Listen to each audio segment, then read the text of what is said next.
BRS party Telangana ద్రోహులకు tickets ఇచ్చి తెలంగాణ ప్రజలను మరోసారి మోసం చేస్తోందని మహబూబాబాద్ బీజేపీ ఎంపీ అభ్యర్థి సీతారాం నాయక్ అన్నారు. రామప్ప దేవాలయానికి యునెస్కో గుర్తింపు వచ్చే విధంగా గతంలో తాను కృషి చేశానని తెలిపారు. మరోవైపు నిత్యం ప్రజల మధ్యలో ఉండే తనను సొంత వాళ్లే అసెంబ్లీ ఎన్నికల్లో ఓడించారని ఆరూరి రమేష్ విమర్శించారు.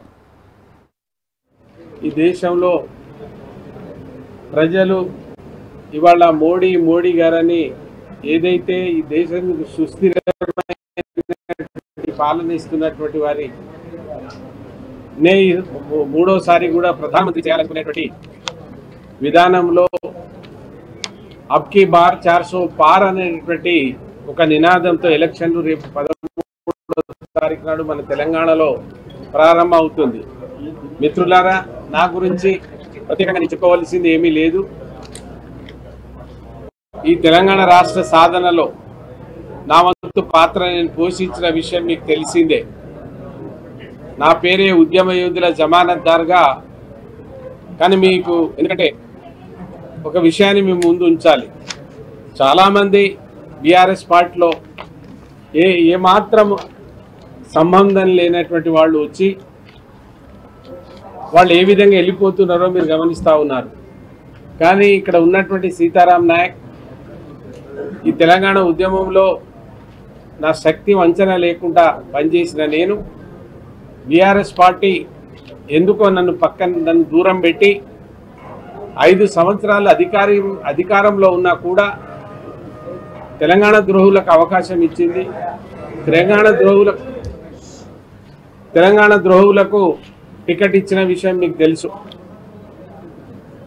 ఏ నిండు సభలో ముఖ్యమంత్రి గారు సీతారాం నాయక్ గారికి 5 లక్షల ఓట్లతో గెలిపించండి, మీ రిజర్వేషన్ ఎట్లా రాదు అన్నారు. ఆ తర్వాత కొన్ని కారణాల వల్ల ఇయ్యలేకపోయినా ఆయన తప్పు చేయలేదని కూడా ఆయనే ఒప్పుకున్నాడు. మరి అక్కడ టికెట్ ఇచ్చింది ఎవరు? ఆ మైబాద్ రాళ్ళు జగన్మోహన్ రెడ్డిని తెలంగాణ వ్యతిరేకిని మైబాద్ తీసుకురావడానికి కారణమైనటువంటి కుటుంబం నుంచి రెడ్డి అనే కూతురు కవిత గారికి టికెట్ ఇచ్చారు. ఈనాటి ప్రెస్ మీట్ ముఖ్య ఉద్దేశం మరి మే 13వ తారీఖు జరిగే ఎన్నికల్లో బీజేపీ పార్టీ అభ్యర్థుల్ని సీతారాం నాయక్ గారిని ఆరూరి రమేష్ గారిని గెలిపించాలని మరి వారు మాట్లాడేది ఉండే. సమయం లేట్ అయింది కాబట్టి మరి ఇందాక పెద్దలు సీతారాం నాయక్ గారు మాట్లాడారు. వరంగల్ పార్లమెంట్ పరిధిలో ఉన్న 7 నియోజకవర్గ ప్రజలకు నేను ద్వారా చేతులెత్తి ఒకటే మనవి చేస్తున్నా. బీజేపీ పార్టీ అభ్యర్థిగా మీ ముందుకు వస్తున్నా. మీరు నిండు మనసుతో ఆశీర్వదించండి. 3వసారి ఈ దేశ ప్రధానిగా మోడీ గారికి కావాలని ఈ దేశ ప్రజలు కోరుకుంటున్నారు. ఆ టీములో మరి మీ పార్లమెంట్ అభ్యర్థిగా నన్ను పంపించాలని నేను ప్రత్యేకంగా మిమ్మల్ని వేడుకుంటున్నా.